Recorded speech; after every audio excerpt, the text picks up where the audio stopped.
So good evening and welcome to all those who have joined for this webinar on understanding dementia. Then the theme of care health for senior citizens. This has been organized in association with IRIA Kerala, Reksha, Shakti and social wings of IRIA. They represent Reksha for saving the girl child, and Shakti is the women's wing of Indian Radiological and Imaging Association. And the social activities of the IRIA Kerala are taken care of by the social wing of IRIA Kerala. On behalf of IRIA Kerala and on behalf of MedPiper, let me welcome each one of you who have joined for this very interesting session. And it is something that the care health for senior citizens, something that a lot of people are interested to know the various aspects of it. And to talk to us on this topic, we have Dr. Rahul Padmanabhan, who is a clinical gerontologist and wellness consultant, having medical graduate degree and master's degree in applied gerontology and wellness management from Ball State University, USA. His professional goals include pioneering geriatric healthcare services in India, setting up a model health network for geriatric population, focusing on home and community-based health models, and starting state-of-the-art long-term care service company in India.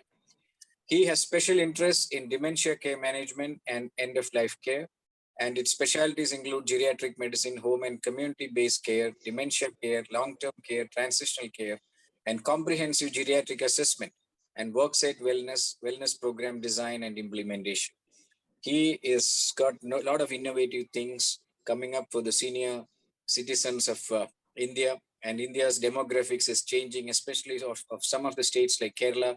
We see a significant change in the demographics where the elderly citizens, senior citizens numbers are increasing in the years to come. So with that introduction, may I welcome, I've got the privilege and I'm extremely happy to welcome Dr. Rahul Padmanabhan to give his lecture. Over to you, Dr. Rahul. Thank you for the introduction. Today's talk is primarily about understanding dementia. And dementia is, I think, one of the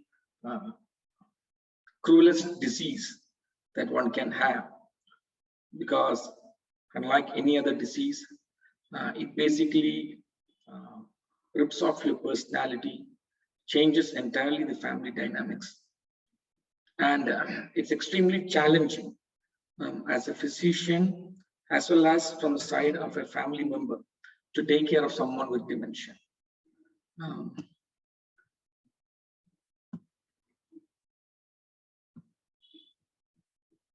Are you able to see the screen? Yes, doctor. Okay.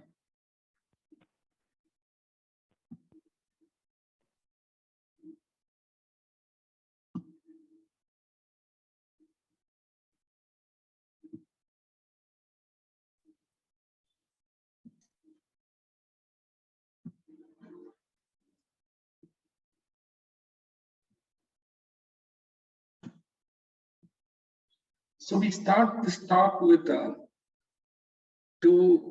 three examples of the patient's patient profile.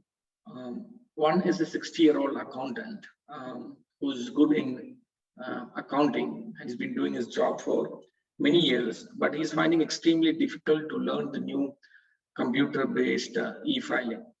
He often forgets his keys, but later recovers it.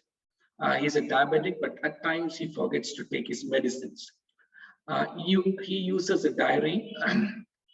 As an old person, he uses a diary to remind him of the EB bills, water, and the phone numbers. The second case profile is a 54-year-old teacher, retired, who seems to be depressed after her retirement. She spends too much of her money in online shopping.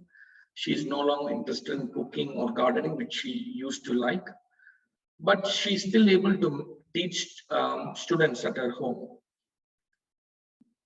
And the third patient profile is a 70-year-old lady, housewife, who gets extremely paranoid at night. She thinks that robbers have entered her home and they are robbing her of her jewelry and cash. She recently has a personality change.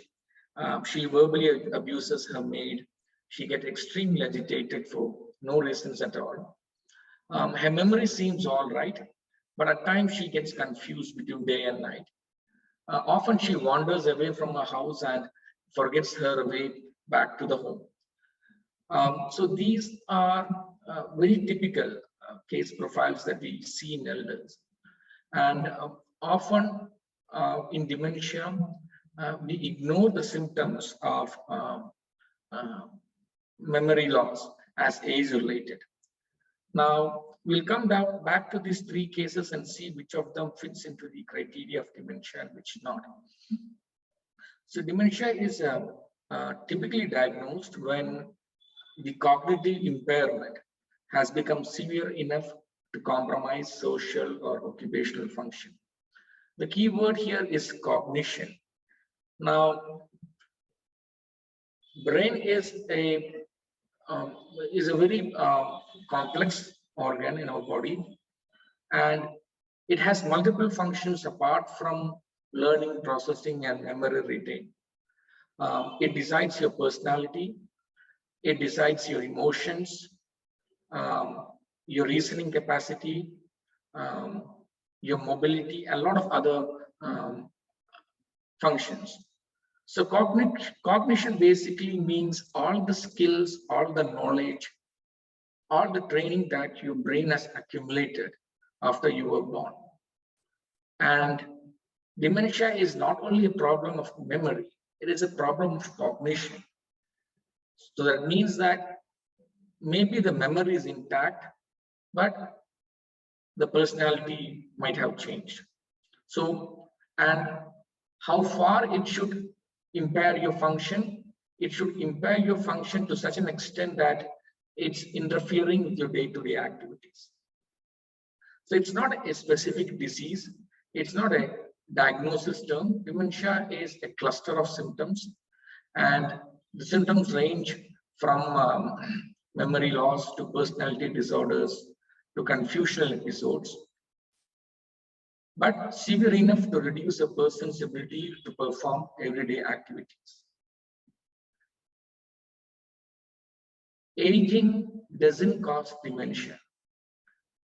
Usually when an older person complains of memory problem, we often sideline or ignore these complaints as, okay, as you age, there might be some problem with your brain functions. But those are functions, those are symptoms of aging brain, but they are completely different from dementia. As with any other organ in your body, as you age, there are changes in your organs. The brain shrinks in size. The white matter decreases in density. The synapses reduce in number. So these are part and parcel of normal aging. This itself doesn't contribute to dementia. So what are the changes that happens as we age? And when we say the changes, these are normal changes. So if a person has these changes, they cannot be labeled as dementia. So your general intellectual function, your crystallized and verbal intelligence remains the same. That means all your memory, anything that you are doing on a day-to-day basis, all those memory and verbal intelligence or vocabulary that you have, the language skills remains the same. Whereas fluid non-verbal intelligence and speed declines as we age. Again, the decline doesn't mean dementia. This is the normal process of aging. So fluid intelligence is basically your reasoning, your ability to solve the puzzle, your ability to do crosswords. So that's your fluid intelligence. That declines. You may take more time to do all these things. Your attention span, your sustained attention remains the same, whereas you are not able to do multitask. The divided attention comes down. Real world executive functions you are able to do, but as we age, new things that you learn, you won't be able to do with so much dexterity or so much accuracy and speed. Your remote, procedural, and semantic memory. Remote means something that has happened in the past. Procedural memory basically means, to give an example, cooking, like what are the things to be added, what time to be added. Those are procedural memory. Semantic memory are memories that are not part of your experience. For example, seeing a color and saying that this is blue in color. So all those memory remains intact, whereas learning and recall of new information becomes difficult.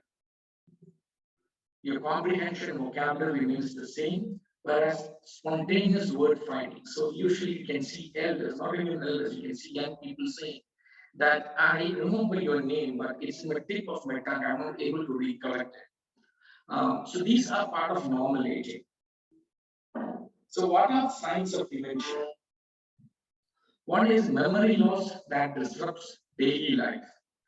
So they are not able to remember whether they had food, they are not able to remember whether they have taken the medicines. So these are routine activities, daily activities, which they find it often difficult to do. Challenges in planning and solving problems. So doing cooking or doing gardening, complex tasks, they are unable to do. They are not able to plan in future. For example, if there is a bill to be paid next week, they are not able to remember that this has to be planned for the next week. If they need to go to the bank, maintain the checkbook, things become extremely difficult. Difficulty completing familiar tasks. For example, a housewife who cooks well suddenly finds that she's not able to remember the recipe or forgets to add one of the ingredients.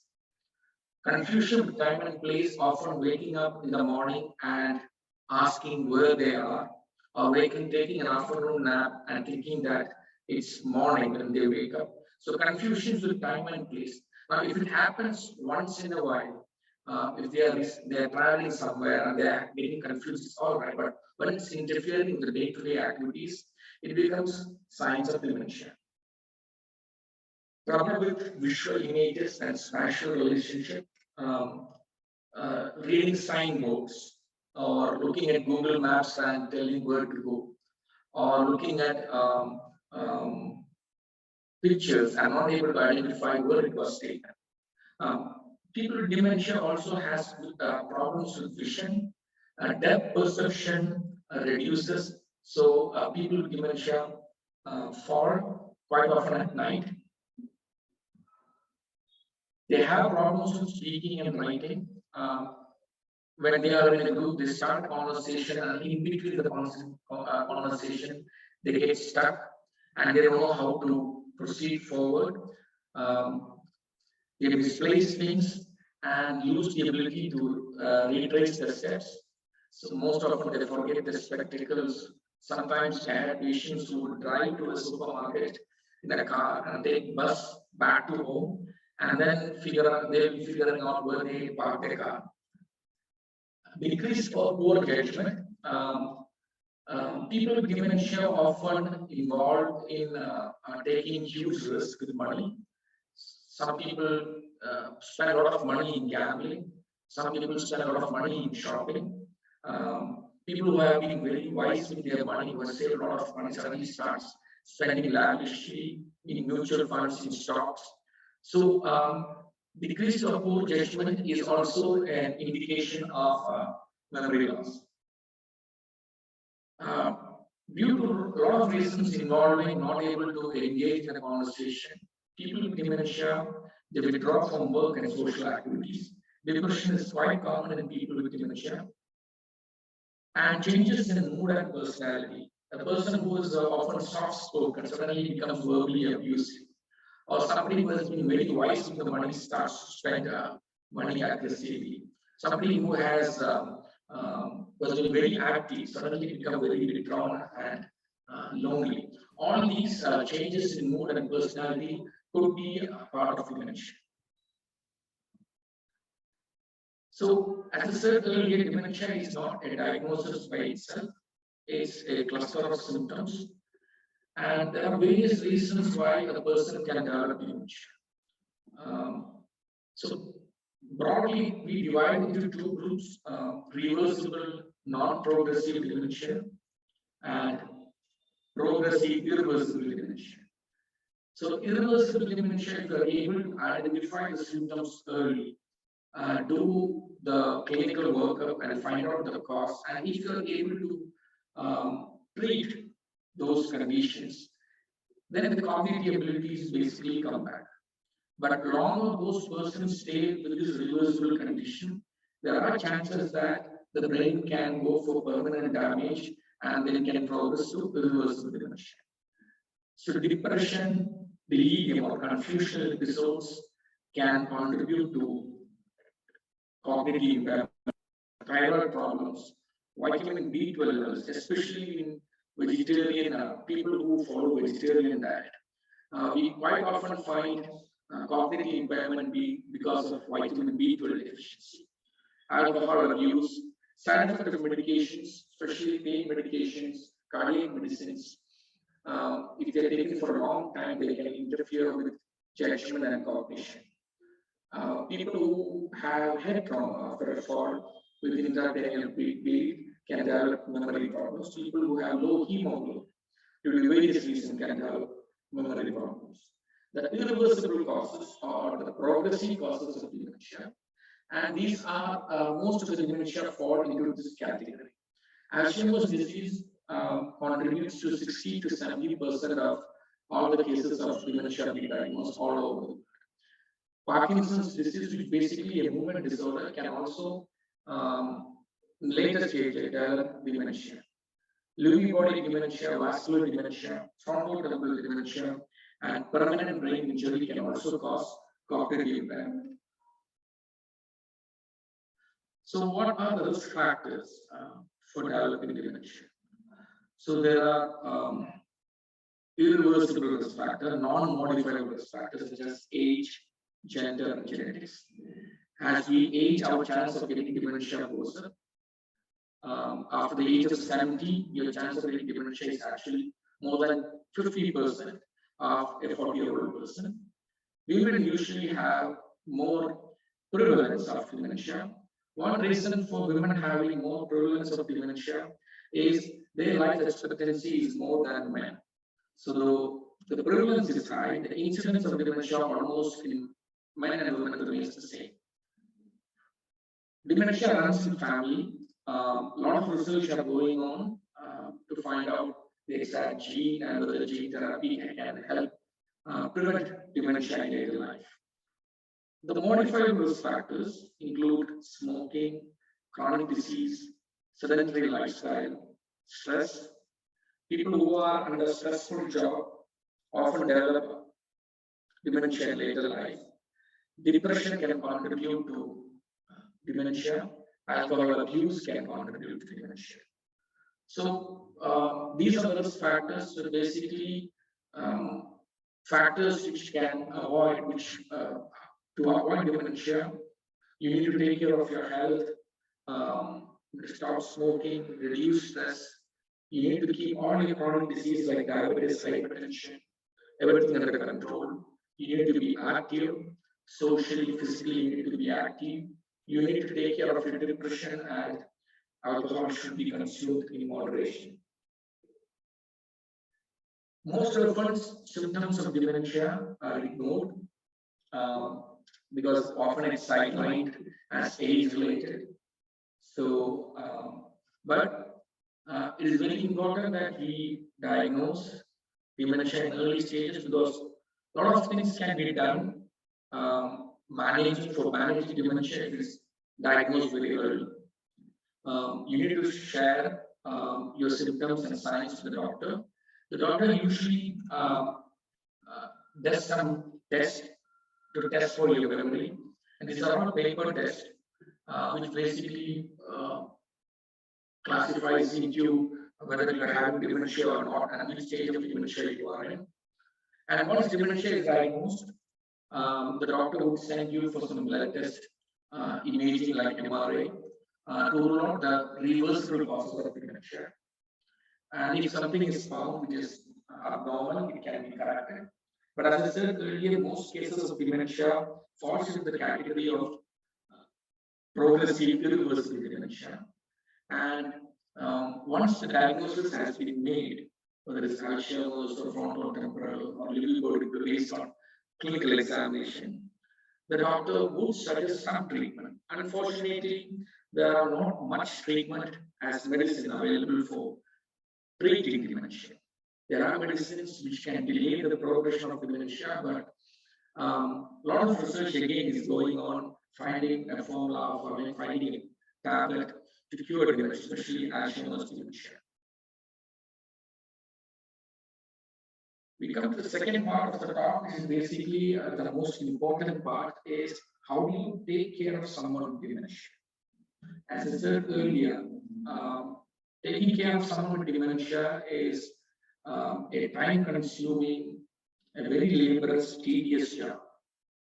And unlike other diseases where the person who you are taking care reciprocates, you are taking care of someone who might even not recognize you. And apart from the problem of memory loss, lots of social stigma, social taboos regarding dementia awareness, right? And as I said, dementia not only affects your memory, it can affect the personality itself. I have seen a lot of families struggling to cope up with the fact that they are taking care of someone who has been taking care of them for a long time, and then that person is not there anymore. Inappropriate behaviors occur as part of personality changes.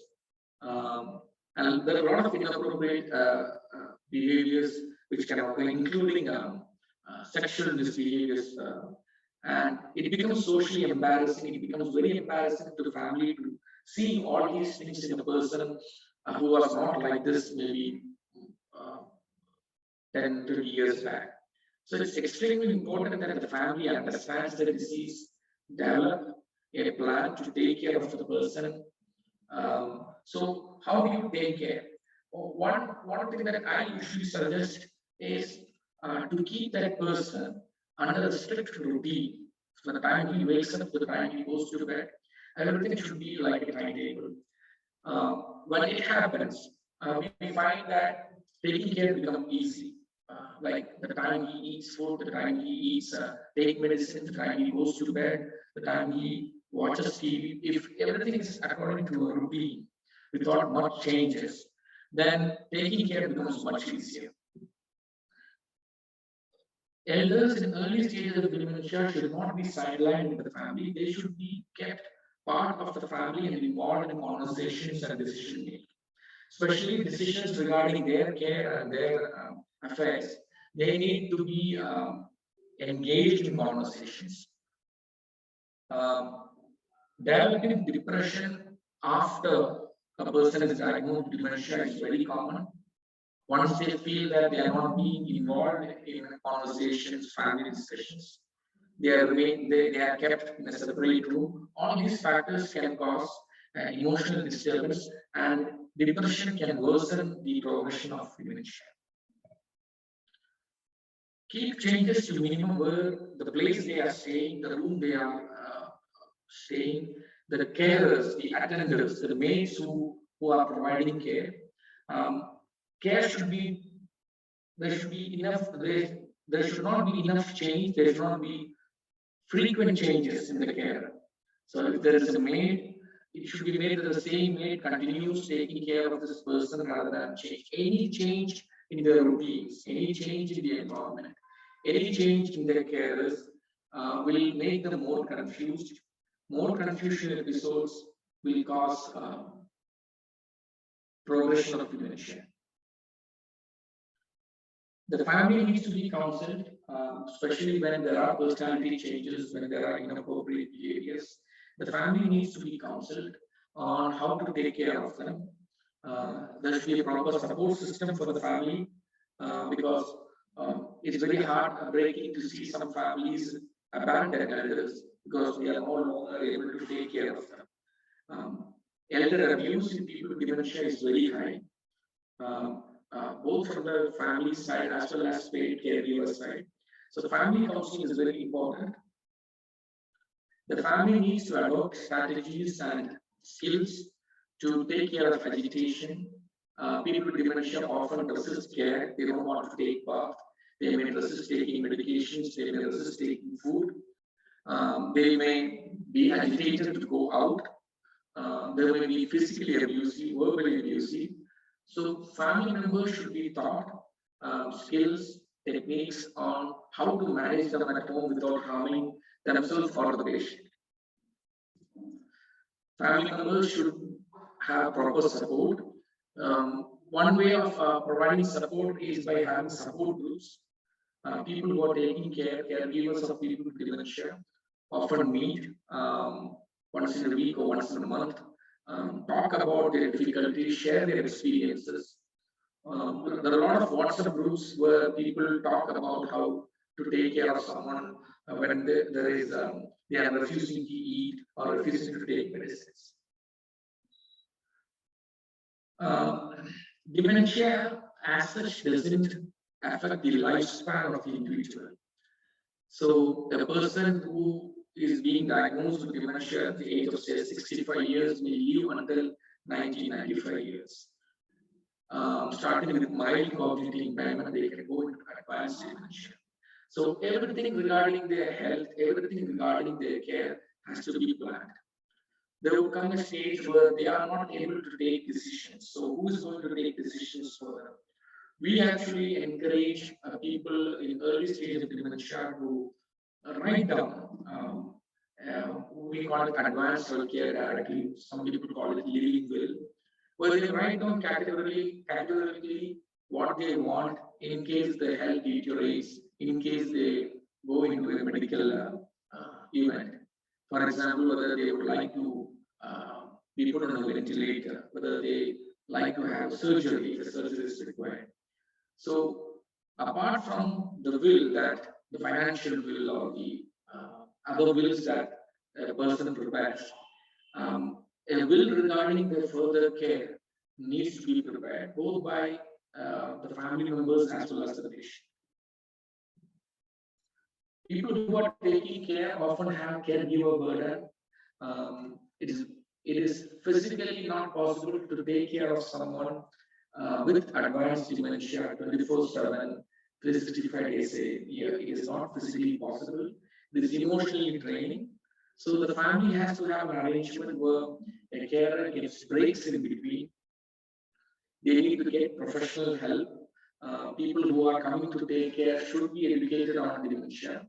A normal maid or a servant won't be able to take care until unless they are educated on the disease condition. Medications help in controlling some of the behavior of dementia. Antipsychotics help, but all these medicines interact with their medicines which they are taking for chronic disease. They may interact with the food they are taking, and unlike other population where they are able to express their complaint, medical complaint, people with dementia often won't be able to express the complaints they are having. So all sedatives, all the antipsychotics should be used very judiciously. Non-behavioral therapy, non-pharmacological therapy or behavioral therapy is the most cost-effective way of handling behavioral disturbance in people with dementia. Thank you.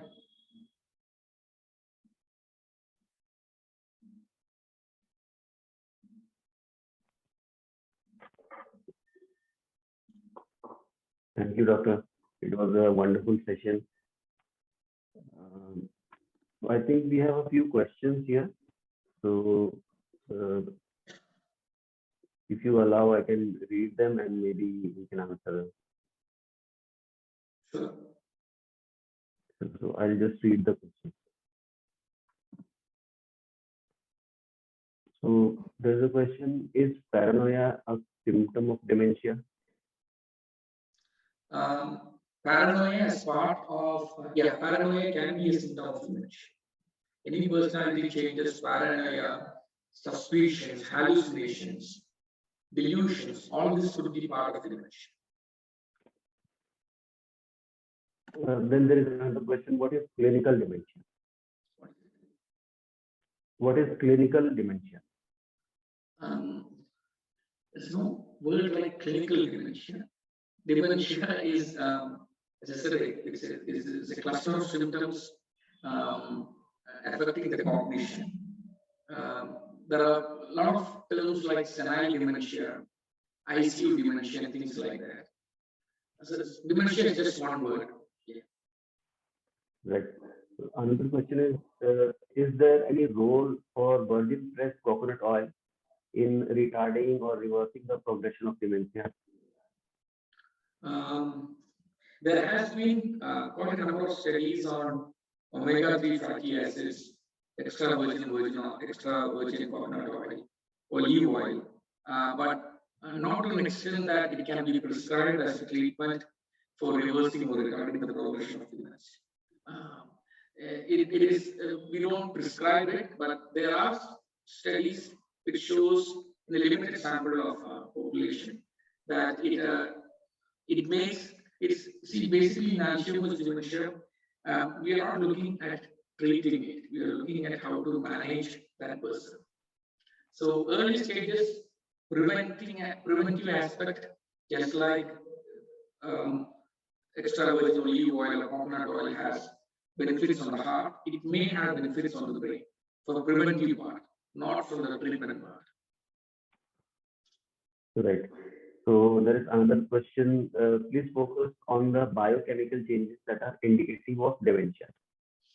See, a lot of things happens in the brain when the aging process begins, and there are a lot of abnormal deposits in the brain in Alzheimer's dementia, Lewy body dementia.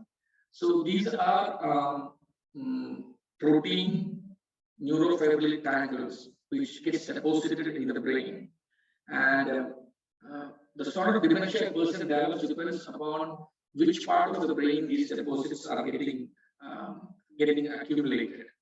So a lot of studies are going to find out whether there is one test which can be done. For example, to diagnose dengue, there is one test. So a lot of research are going on to find out if there is a blood test which can detect or predict Alzheimer's disease. So all those are in research stages. None of these tests has been recommended by any organization to be tested. So everything is in the research stage. Right. So the next question is, please focus on the nutritional recommendation to prevent or overcome dementia. Yeah. So to prevent dementia, as I said earlier, a healthy diet, which is going to take care of your chronic disease. So if you're a diabetic, any healthy diet is able to take care of your chronic disease, put you on the normal BMI, body mass index, along with proper normal physical activities, that helps. So as long as your calorie intake, protein intake, or you're taking the adequate vitamins, any healthy diet would be recommended for. There is no special diet as such to prevent dementia. Any diet that is going to keep you healthy is going to keep dementia. Right. The next question is paranoia a symptom, like say paranoia about COVID vaccine or things like how the government is after your assets or things like that? I didn't get that question. What is it? So is paranoia a symptom, like the paranoia about COVID vaccine? So people have different kind of, so people think about different things about COVID vaccine and other stuff like government is after their assets and all those theories that are there in the mind. The conspiracy theories. Kind of, I think. See, getting paranoia is all right, but the paranoia affecting day-to-day activities can cause or could be a sign of dementia. During the COVID time, we found a lot of elders who were having mild cognitive impairment progressing fast to moderate and advanced stage of cognitive impairment. So we always have to look at one part. What was their personality before and what is the personality now? A person who was paranoid, suspicious, very careful type of personality earlier continues to do the same when he ages. I don't think that can be considered as a personality change. But a person who was very casual, took everything very lightly, suddenly starts asking questions, become very much objective. He asks questions, he thinks about all the side effects, and then gets preoccupied with those thoughts. That would be seen as a behavioral change or a personality change. And that would be part of our dementia. Right. So another question is that can you show or explain once again the PPT of brain with various cognitive functions? What is it? PPT of what? PPT of brain with various cognitive functions. They want to see the PPT once again? Yeah, someone wants to see it once again. Okay, let me pull up.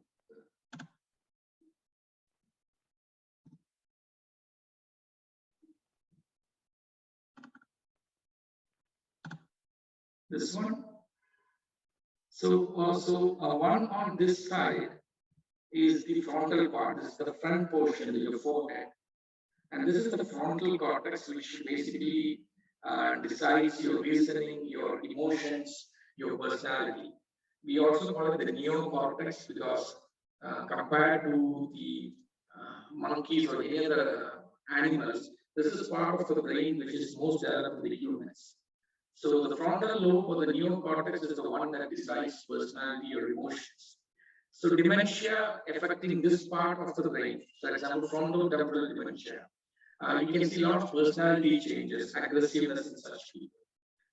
If it's affecting the parietal, which is this part, or if it's affecting the temporal part, you find that people having frontotemporal dementia or temporal dementia have often problems communicating.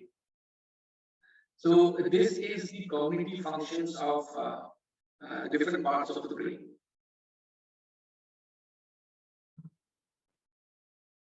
Thank you, doctor. So we have some more questions.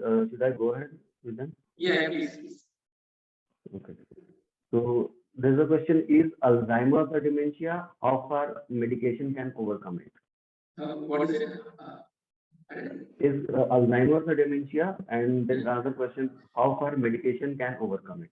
Right. So just like when we say, like, I have fever, and the fever can be due to various disease. It can be dengue, it can be malaria, it can be COVID. Similarly, dementia is just a symptom, a group of symptoms. And Alzheimer's is one diagnosis for dementia. The other ones would be vascular dementia, other one would be Lewy body dementia. So Alzheimer's is 60 to 70% of dementia that we diagnose falls under the category of Alzheimer's disease. Once you diagnose dementia or Alzheimer's earlier, we can put measures to delay the progression. Right now, we don't have a treatment as such. There are medicines which can delay the progression of dementia. So it is very important that we diagnose these conditions well ahead.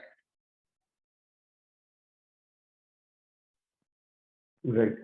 So there's another question: when should someone get checked for the signs of dementia? Can it be clinically diagnosed, or where you can establish that someone has dementia? Yes. So if anybody has doubt that they are having a memory problem or it could be dementia, it can be diagnosed with some test. We call it paper tool test. These are basically questions and answers that they have to do. They have to do some activities. They have to do some addition, subtraction, recall. The common test that we do in our clinic is the mini cog test and the MMSE test. So these scales helps us to identify whether the patient is having dementia. Once the diagnosis of dementia is made, we need to find as I said, we need to find the cause for dementia. So there are a lot of blood tests that we need to do, vitamin B12 levels, iron levels, thyroid levels.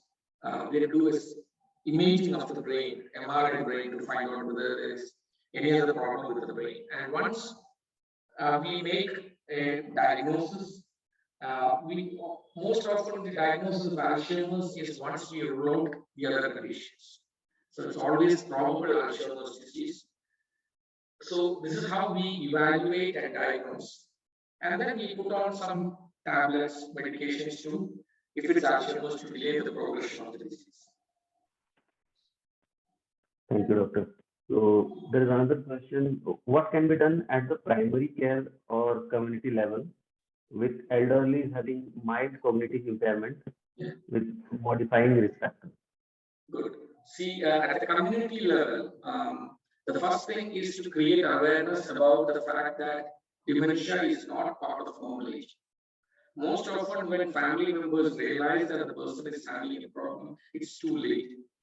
So most of the complaints are sidelined. So first one at the primary level or community level would be educating the elders as well as the family members that there is a high chance that people might be having dementia. We don't have very accurate results on prevalence of dementia in India, but in US, 1 in 10, that's the ratio that say 1 in 10, 10% of the population above the age of 60 years has dementia. And community level screening can be done. As I said, the screening is very easy, it's not expensive. It can be administered by a nurse manager, a psychologist, or a social worker. And mass screening can be done. The screening test takes maybe 5 to 10 minutes. And if the screening, it is found that they have dementia, then they can approach a doctor for further follow-up. So educating the masses at the community level, screening of elders for dementia, these are the things that we can do at the community level. Definitely. Another question is, so someone has given an example of, so if an elderly person starts from home for the destination, while driving for a few moments, she forgets about the destination. Is it a sign of loss of memory or something else? So the person driving on a familiar route, the person driving, for example, the person has the habit of going to the bank and coming back. But he goes to the bank and he forgets how to get back. And it happens quite often. Then that could be a sign of dementia.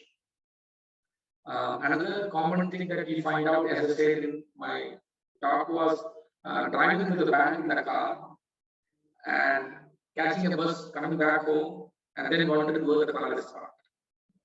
Or going to getting out from the home to pay EV bills, on the way forgetting where he is supposed to go.